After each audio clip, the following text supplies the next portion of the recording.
বাবা রাজু, ভালো আছো? হ্যাঁ চাচা, ভালো। কিছু লাগবে নাকি? হ্যাঁ বাবা, আমার ছোট মাইয়াটার বিয়া, ওর জন্য একটা খাট বানাবো।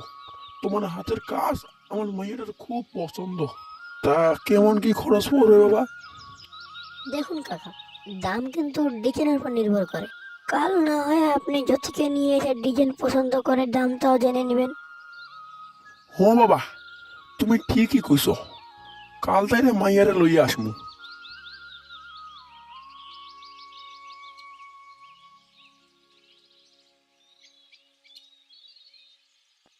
কি রে ওটা রাজু, কাস্টমাররা কি ওইভাবে ছেড়ে দেয়?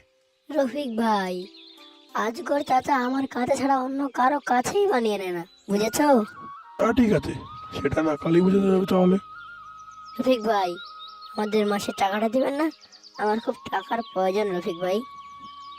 হ্যাঁ, তো কত জানি টাকা? ভাই, 8,000।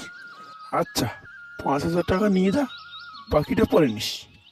কিন্তু রফিক ভাই, আপনি তো প্রতি মাসে এরম করেন। আপনার কাছে তো আমি আরো 2,000 টাকা পাবো।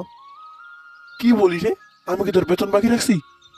আচ্ছা ঠিক আছে, কয়দিন পরে বাকি টাকাটা নিয়ে যাস।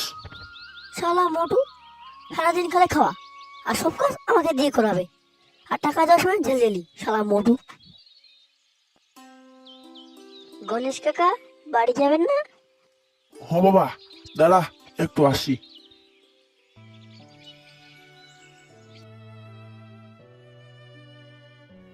কাকা, বাড়িতে সব ঠিক আছে তো?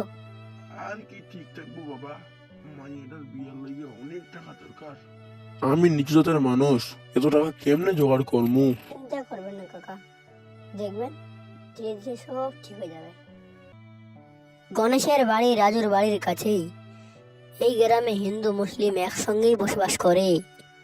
প্রতিদিন রাতে বাড়ি ফেরার সময় রাজু গণেশকে তার সাইকেলে করে নিয়ে আসতো। তা বেটা রাজু, তোর মনটা আজকে তো খারাপ লাগছে কেন? আর বলবেন না কাকা, আপনি তো জানেনই রফিক ভাই আমাকে কোনো মাসে ঠিক মতন বেতন দেন না। এবার ওই অবস্থা, শালা বড় দেখে আর কিছু বলতে পারি না। ভাবছি এবার আমি নিজে একটা দোকান দেব। গ্রামের সব মানুষরা তো আমাকে দেখে কাজ দেয়, আশা করি আমি দোকান দিলে কাজের আর অভাব হবে না।